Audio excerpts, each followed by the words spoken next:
नमस्कार, उत्तराखंड टाइम्स आपका बहुत बहुत स्वागत है। मैं हूं आपके साथ रेखा भंडारी। जी हां, आज अंतर्राष्ट्रीय महिला दिवस है और इसी को लेके मैं पहुंची हूं ऋषिकेश में कि जहां पे महिलाएं किस तरह से काम कर रही हैं, हर क्षेत्र में आगे बढ़ रही है, चाहे वो लॉ के क्षेत्र में हो, राजनीति के क्षेत्र में हो या किसी मेडिकल के क्षेत्र में हो।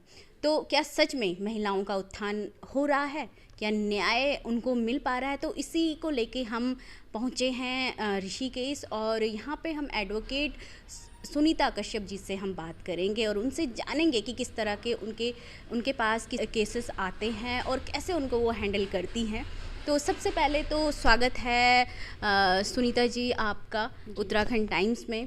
जी जी, आपको और आपके चैनल को मेरी तरफ से बहुत सारी महिला दिवस पे शुभकामनाएं। जैसे कि आप इस क्षेत्र में कई सालों से काम कर रही हैं, तो क्या लगता है आपको कि किस तरह से महिलाएं, क्योंकि आप काफ़ी केसेस देखती हैं, जी जी, तो समाज में क्या ज़रूरत है महिलाओं को आज के समय में? देखिए आज के समय में महिलाओं को न्याय मिलना बहुत ज़रूरी है, क्योंकि आज की तारीख में भी अधिकतर लोग पुरुष प्रधान देश ही मानते हैं और हमारे पास कई महिलाएं ऐसी आती हैं जो बेचारी बहुत परेशान है, चाहे वो घर से है, चाहे वो समाज से हैं, चाहे वो अपने फील्ड में परेशान है। तो हम यही चाहते हैं कि सबको न्याय मिले और अच्छे से न्याय मिले। जैसे कि दहेज के केसेस आते हैं, बिल्कुल। तो किस तरह से इन केसेस को सॉल्व किया जाए समाज से कि इस तरह के केसेस ना आए? तो उसके लिए आपका क्या कहना है? देखिए उसके लिए तो लड़का और लड़की दोनों को ही एक्टिव होना पड़ेगा, दहेज लेने वाले को भी और दहेज देने वाले को भी। अगर हम दहेज देंगे ही नहीं तो लेने वाला लेगा कैसे? और जब दहेज की प्रथा खत्म होगी तो नारी का उत्थान अपने आप ही होने लगेगा। और बहुत सारी बातें ऐसी आती है जैसे कि महिला पे घरेलू हिंसा का बहुत बड़ा मुद्दा है। बिल्कुल, बिल्कुल। हमारे भारत में या फिर बाहर की भी बात करें तो इससे भी हम कैसे लड़ सकते हैं?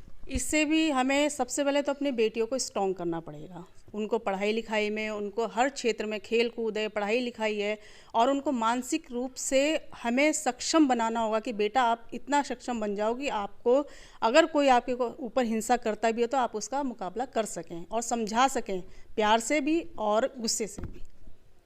और मैम बहुत से मामले ऐसे आते हैं जैसे बुजुर्ग महिला हैं, तो कुछ मामले ऐसे आते हैं, आपने देखा होगा एक महिला ही दूसरी महिला को नहीं देख पा रही है, वो ही उसका उत्पीड़न कर रही है। बिल्कुल, बिल्कुल। तो वहाँ पे हम क्या रोल निभाएंगे? वहाँ पर हमें कोशिश ये करनी चाहिए कि दोनों ही पक्षों को समझना चाहिए, क्योंकि हम भी बेटी भी हैं, बहू भी हैं और माँ भी हैं। जब हम खुद समझेंगे हम दूसरे को भी समझा पाएंगे। तो कोशिश यही करनी चाहिए कि हमेशा समझौते की कोशिश करनी चाहिए, चाहे वो किसी भी फील्ड में हो। तो आपको क्या लगता है कि महिला मतलब उत्पीड़न करती है एक महिला का? हाँ, 80% होता है, 20% ऐसे हैं घर में ही हो जाता है, कभी कभी मतलब यदि पुरुष उत्पीड़न कर रहे हैं तो उसके पीछे एक महिला का हाथ होता है? होता भी है और नहीं भी है। दोनों ही चीज़ें, कंडीशन देखनी पड़ती है किस कंडीशन में होता है। तो ऋषिकेश में आपको, जैसे काफ़ी समय से आप ऋषिकेश में काम कर रही हैं, तो यहाँ पे आपको क्या लगता है कि ये चीज़ें बढ़ी है या कम हुई हैं? आज से 10 साल पहले क्या था और 10 साल बाद क्या है? ऋषिकेश में तो देखो काफ़ी कम हुआ है। अब पहले में और आज के माहौल में बहुत फ़र्क है, क्योंकि अब लड़का हो या लड़की हो या घर वाले हों, क्योंकि देखिए मीडिया एक ऐसा मतलब प्लेटफॉर्म है कि आदमी टीवी भी देखता है, न्यूज़ भी देखता है, तो काफ़ी कुछ सीखने को भी मिलता है। तो आदमी टीवी देख के भी, बहुत सी नाटक हैं, सीरियल देख के भी सीखता है कि नहीं अब हमें परिवार को एक करके चलना चाहिए। ठीक है मैम, ये तो हो गया समाज के बारे में। अब बात करते हैं आपके बारे में जी। क्योंकि आप एक रोल मॉडल हो। आपका ये इंटरव्यू देख के बहुत सारी माएँ, बहुत सारी बहनें अपनी बेटियों को एडवोकेट बनाना चाहेंगी। तो उनके लिए आपका क्या मैसेज है? मैं तो सबसे यही कहूँगी कि अपनी बेटियों को पढ़ाई के साथ साथ हर क्षेत्र में आगे जाने के लिए तैयार करना चाहिए, चाहे वो कोई भी फील्ड हो, जिसमें बच्चे का मन है उसमें भेजना चाहिए। मेरा यही सबको कहना है। और जैसे कि अभी आप कोर्ट में हैं, तो जिस समय आपने ये शुरू किया था, आपने एडवोकेट आप बनी थी, आपने प्रैक्टिस शुरू करी थी, उस समय बहुत कम महिलाएं हुआ करती थी।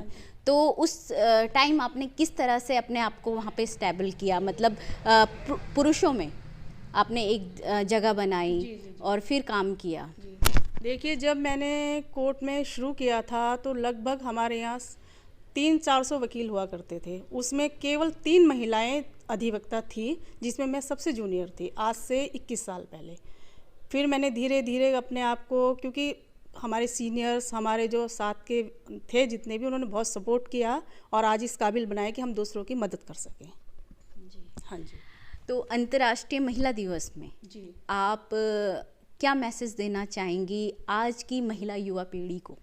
जी, मैं यही मैसेज देना चाहूँगी कि सब अपना अच्छे से पढ़ाई करें, अच्छे से अपना कोई भी क्षेत्र है उसे चुनें और अपना, अपने घर का, अपने परिवार का, अपने समाज का नाम रोशन करें।